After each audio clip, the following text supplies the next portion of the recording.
Ya, konbanwa minasan. Halo Konbanwa, Gurita, sensei. Konbanwa, minasan. Hai, konbanwa. Hardy. Ja, 今日の授業は始めたいと思います。Seperti biasa yang dilihat di YouTube, jangan lupa subscribe, like, share, dan komen kalau ada pertanyaan. Hidupkan lonceng supaya mendapat notifikasi baru dari video pengajaran kita. Oke, kita lanjut ya materi hari ini tata bahasa, lanjutan dari yang semalam, part 2 ya. Semalam kan kita belajar 4 subbab, jadi udah sampai subbab keempat dan sekarang kita sambung ke subbab yang kelima. Ini tadi kelamaan nunggu teman-teman ya, habis 10 menit takutnya nggak cukup waktunya. Oke, langsung kita masuklah ke yang kelima ya. Yang kelima ini ada kata benda, tapi lebih tepatnya ini untuk kata tempat ya. Tempat, kemudian partikel D, kata kerja. Ini udah belum yang kelima? Belum kan? Belum ya? Kira kalau udah pun nggak apa nanti bilang lagi. Kayaknya aku perasaan udah ngajarin yang ini minggu semalam. Nggak apa ya. Oke, partikel yang dipelajari di sini disertai kata benda yang menunjukkan tempat, kemudian menunjukkan tempat yang melakukan aksi. Jadi partikel D itu menunjukkan bahwasanya kata benda atau kata tempat di belakang partikel D itu adalah adalah tempat di mana kata kerja itu dilakukan. Misalnya contohnya udah nih kayaknya udah aku ajarin nih kayaknya minggu semalam nggak pernah diulang. Ayo coba baca mengincak. Contoh yang nomor 11. Yang mana, sensei? Nomor 11. Ekide Simbuno Kaimas. Artinya gimana? Membeli koran di stasiun. Oke. Backgroundnya ada dangdutnya ya? Oke. Membeli surat kabar. Itu ada teman genre musik. Oke ya. Jadi artinya kan membeli surat kabar di stasiun. Nah, di stasiun, simbung itu artinya koran atau surat kabar. Kemudian kaimas membeli. Jadi kita fokus ke partikel D-nya ini. Tadi kayak aku bilang, bahwasanya kata benda sebelum partikel D itu adalah kata tempat di mana kata kerjanya, kata kerjanya membeli kan? Membeli, kata kerja dilakukan gitu. Jadi dia membeli apa? Oh, dia membeli koran. Di mana? Di stasiun kan gitu. Berarti kan dia membeli korannya di stasiun. Aksinya itu dilakukan di stasiun, maka setelah kata stasiun itu ditambahkan partikel D gitu. Ekide simbung o kaimas. Oke, paham? Harus ada aksi ya. Di kata tempat itu harus ada aksinya gitu. Ya, bisa dipahami. Kalau bisa kita seperti biasa buat contoh kalimat. Kalau misalnya ada pertanyaan silakan sebelum buat contoh kalimat. Atau ada yang nggak paham? Tentang ini ya, jangan yang lain dulu, tentang materi ini dulu. Oke, kalau nggak ada, silakan buat di chat seperti biasa, contohnya 3 menit dari sekarang di jam aku 19.43, baik sampai 19.46. Ayo. Buat contoh kalimat seperti yang subbab 5. Pakai partikel D yang menunjukkan kata tempat. Kata tempat. Yuk. 3 menit jangan lama-lama. Biar kita lanjut ke materi selanjutnya.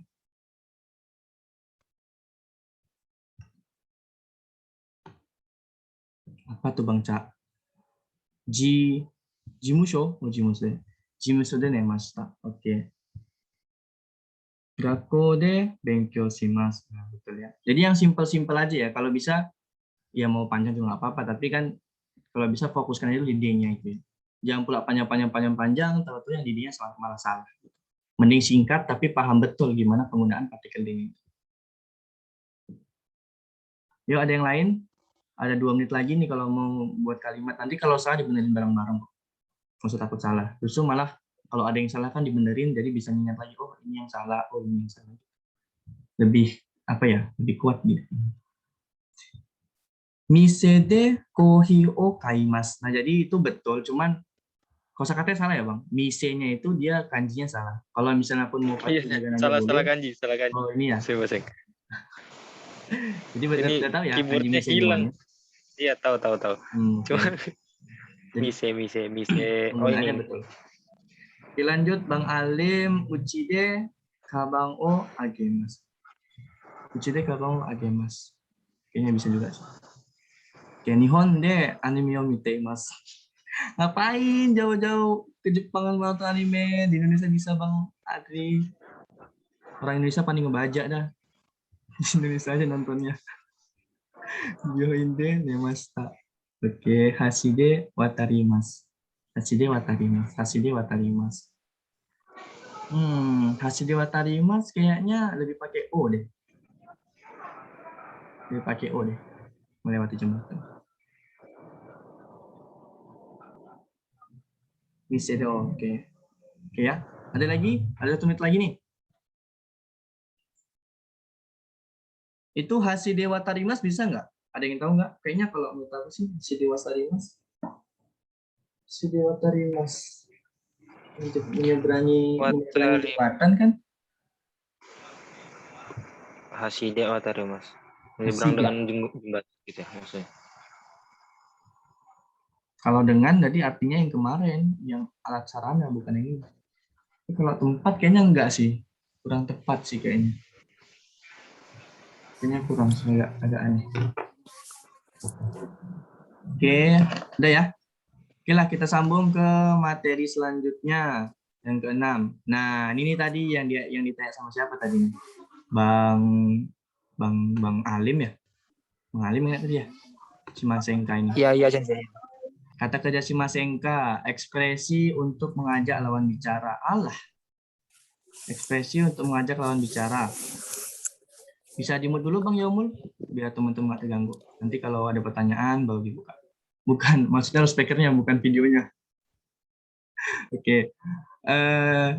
Ekspresi mengajak lawan bicara ya. Coba dibaca dulu contohnya. Bang Ardi. Hai, Sensei.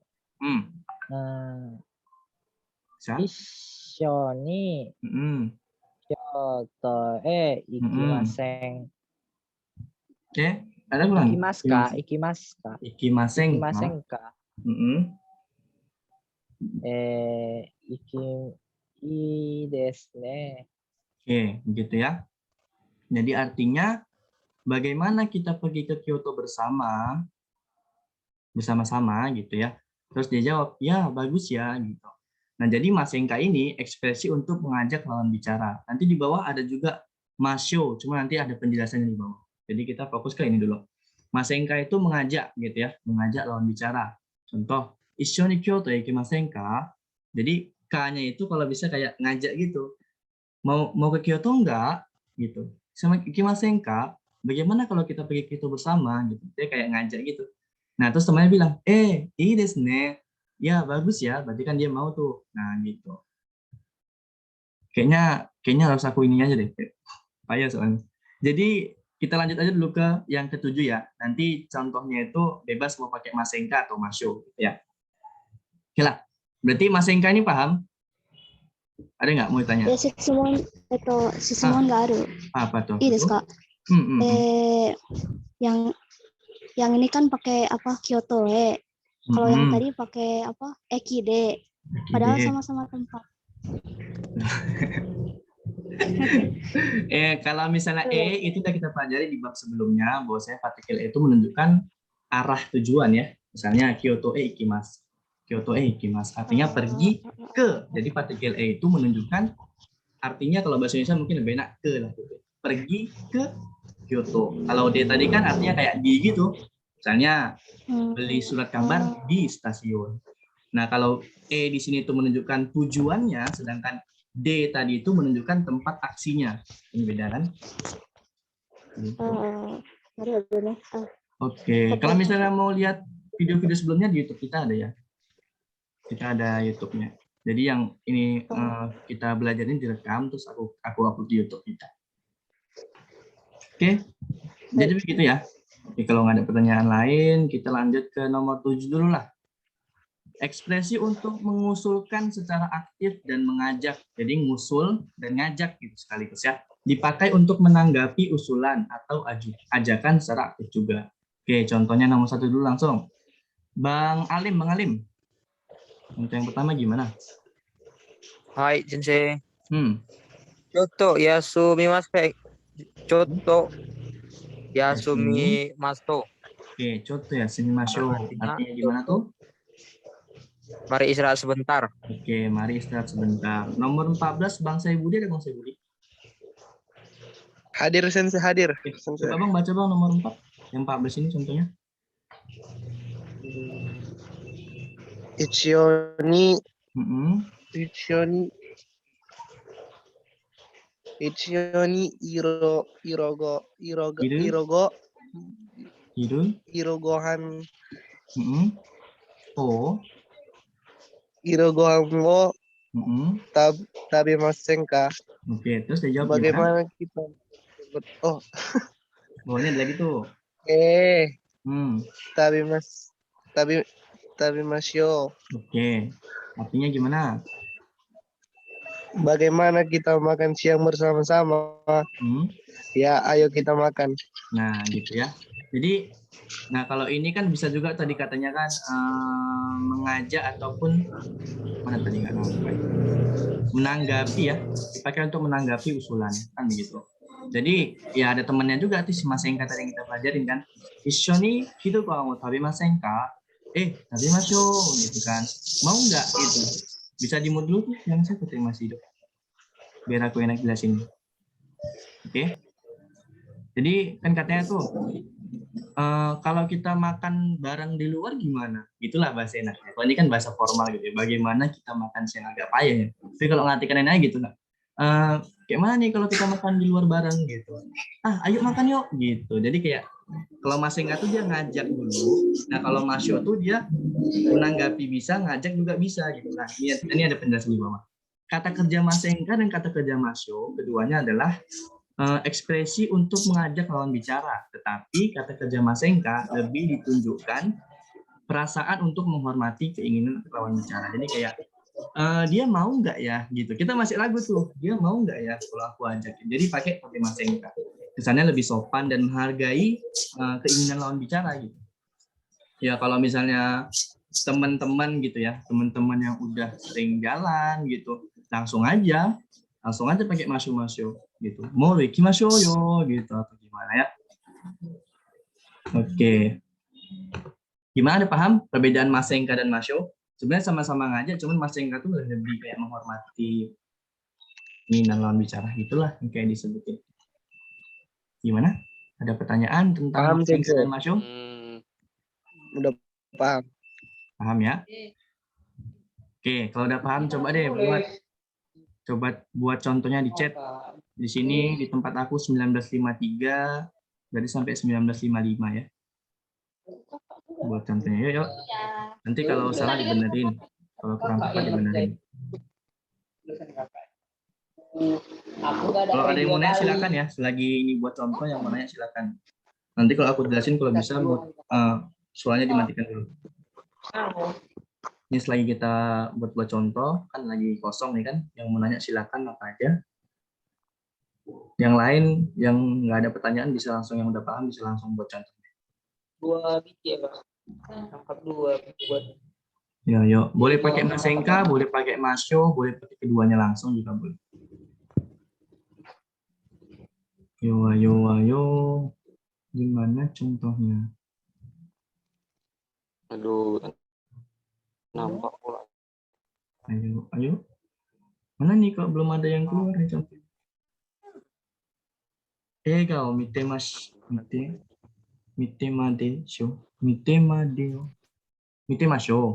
Tipe ya Bang Arti? Salah tipe. Kayaknya mimasho deh lebih tepat. Ga o mimasho. Weh, ayo.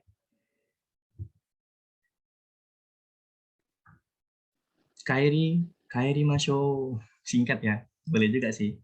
Ishoni uchi o benkyou. Ishoni uchi o benkyou shimasen ka? Uchi de kana? Uchi de. Lebih tepatnya kayak tadi ya. Ishoni uchi de atau ishoni watashi no uchi de benkyou shimasen ka? Gitu. Jadi kan uchinya itu kan tempat melakukan aktivitas, yaitu belajarnya kan gitu. Makanya pakai partikel D bukan partikel. Biru o nomimashou. Nah, itu juga pas. Ishoni asagohan o tabemashou. Oke. Kalau pakai Masenka juga boleh ya. Jadi tadi kan ada Masenka juga. Kalau mau coba buat Masenka apa? Apa tuh Bang Syabudi? Itu apa tuh?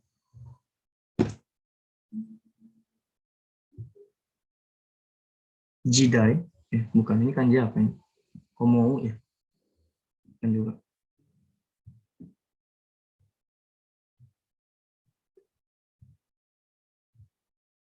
Ada lagi yang lain? Bang Syabudi itu apa kanjinya? Coba baca. Aduh, terpotong deh.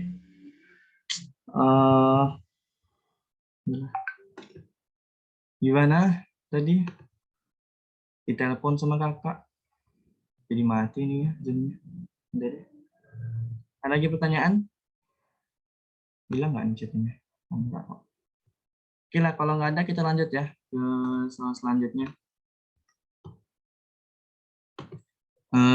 Partikel K menyatakan hal untuk mendapatkan informasi baru yang belum diketahui oleh lawan bicara sebelumnya. Ini suara aku dengar nggak? Coba tes. Hai. Oke, dengar ya? Hai. Dengar Bang. Oke, aku ulang. Soalnya baru relate nih. Partikel K menyatakan hal untuk mendapatkan informasi baru yang belum diketahui oleh lawan bicara sebelumnya, kemudian memahaminya. Ini adalah cara penggunaan yang sama dengan K atau so desu ka. Oke, jadi kita akan jelaskan setelah baca contohnya. Oke, silakan baca Bang Adi, udah Bang Cak, udah siapa ya? Bang Herat atau Bang Herat? Oh, Bang Herat. Hai, Sensei. Oke, bisa baca Bang yang contohnya? Kelihatan nggak? Ya. Hmm. Nichiyobi, Kyoto e ikimashita. Ikimashita. Terus bawahnya?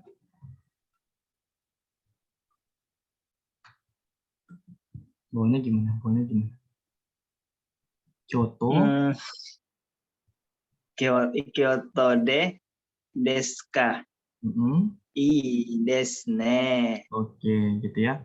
Jadi artinya hari Minggu yang lalu pergi ke Kyoto. Kyoto, bagus ya, gitu. Nah, tadi kalau kita pahami lagi nih, mungkin udah dapat ininya. Menyatakan hal untuk mendapatkan informasi baru yang belum diketahui oleh lawan bicara sebelumnya. Jadi informasi baru yang belum diketahui oleh lawan bicara sebelumnya, kemudian memahaminya. Jadi lawan bicara itu kita anggap ini ya, yang bicarain yang nanya ya. Jadi kita itu yang menjawab gitu. So kata tadi kan, hari Minggu lalu aku ke Kyoto loh. Terus kita bilang, Kyoto, bagus kan gitu, bagus ya. Gitu. Jadi kita sebenarnya udah tahu tentang Kyoto. Nah, kemudian teman kita bicara tuh karena kemarin Minggu lalu katanya dia ke Kyoto, jadi dia tuh menemukan hal baru gitu. Jadi karena kita udah tahu pakainya desu ka, pakainya ka gitu ya.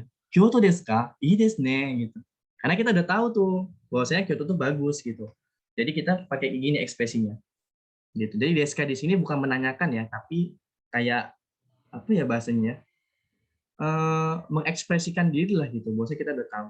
Kayak so desu ka, kayak ka juga nih. Ini kalau yang gini-gini agak payah sih jelasinnya. Karena harus pakai situasi yang benar-benar pas gitu penggunaannya. Gimana, paham nggak kalau yang kayak ini? Yang mau ditanyakan itu sih, boleh nggak? Apa tuh? Yang ikimasta tuh maksudnya gimana sih? Kan kalau misalkan ikimas saja bukannya juga bisa sih. Ta itu maksudnya tuh sebagai partikel apa gitu? Kalau ikimas kan dia tuh kan masih akan pergi kan gitu. Berarti dia belum tahu dong kalau Kyoto tuh kayak mana. Tapi kalau ikimas kan dia udah pergi. Jadi dia udah ngelihat toko tuh bagus gitu. Ta itu bentuk kata lampau sih. 4 kemarin kita pelajari ya. Arigato sensei. Oke. Ya sebagai penekanan juga. Jadi contoh misalnya kita nih udah belajar bahasa Jepang, terus teman kita tuh baru belajar bahasa Jepang gitu, terus dia bilang, Kino Nihongo benkyou shimashita, katanya. Nihongo desu ka? Muzukashi desu ne, gitu. Oh, kamu belajar bahasa Jepang ya? Payah kan? Gitu. Karena kita tahu kalau bahasa Jepang itu payah. Gitu. Jadi kayak so desu ka itu menyatakan kita tahu gitu akan situasi itu. Di sini ya, untuk di sini so desu ka itu banyak artinya, tapi kalau untuk di sini tuh gitu gambaran. Gimana, paham nggak? So desu ka tuh bisa juga dibuat dengan tanda tanya ataupun dengan kayak ekspresi kaget gitu ya sih ya? Malah, ya beda arti. So desu ka. So desu ka. Nah, kalau dia turun artinya nanya, kalau naik dia itu kayak sama kayak ini artinya. Jadi kalau so desu ka Menunjukkan itu, sebuah ekspresi. ekspresi yang dia naik. So desu ka. Gitu. Misalnya nih, Nichiyoubi Kyoto e ikimashita. So desu ka. Udah gitu. Oh gitu. Kita kayak mengiyakan aja. Oh, hai, hai, hai. Ya, ada lagi mau tanya? Untuk ini deh, untuk materinya ada nggak mau tanya? Udah. Oke, kalau nggak ada, kayaknya yang ini nggak usah buat contoh deh. Soalnya agak payah kayaknya ininya buat contohnya. Tapi kalau mau boleh deh, 2 menit aja ya. Ini jam 21:01 sampai jam 20:03 berarti ya. Yang mau buat contohnya di chat silakan. Aku tunggu. Yo, ayo, ayo.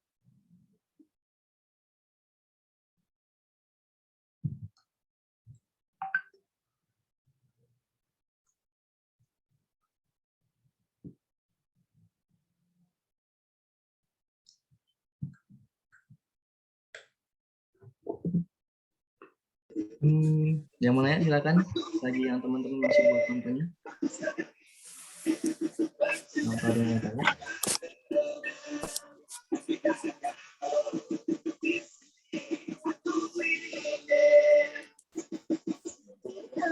Jadi besok kita latihan ya. Latihan kita masih bab Fukushu udah belum kita? Fukushu udah belum kita? Coba tuh lagu-lagu matiin dulu. Kita Fukushu udah belum yang bab 3-nya? Aku lupa. Kayaknya belum ya. Nah, kita besok jam 8 ya. Jadi kalau bisa teman-teman tuh hafal jadwalnya. Kita Senin jam 7:30, Selasa jam 8, Rabu jam 7:30, Kamis jam 8, Jumat jam 7:30. Jadi yang jam 8 itu cuma hari Selasa sama Kamis tuh. Oh, udah keluar nih. Apa nih? Hah? Apa tuh Bang Ardi? Asta. Itu kok ada kanji atonya di tengah itu. Asta kanojo no uchi e ikimasu ka? Asate itu. Asate? Oh, itu asate. Aku baru tahu kanji asate kayak gitu. Biasanya tulis pakai hiragana soalnya. Himawari desu ka? Ii desu ne. Himawari desu ka? Ii desu ne. Ah, bisa juga. Sensei coba jelaskan kalian kerja. Oh, tadi baru kita pelajari Bang. Nanti deh, setiap aku ini stop share, nanti aku kasih. Oke, kalau nggak ada lagi yang mau buat, kita udahi deh pembelajaran kita hari ini karena udah habis materinya. Jadi minggu depan kita masuk ke materi kosakata bab 7, tata bahasanya bab 7 juga ya. Untuk latihannya kita tetap stay di situ. Oke, ja, kyou no jugyou wa owaritai to omoimasu. Otsukaresama deshita. Sama Desta. Domo arigatou gozaimasu, sensei. Arigatou gozaimasu.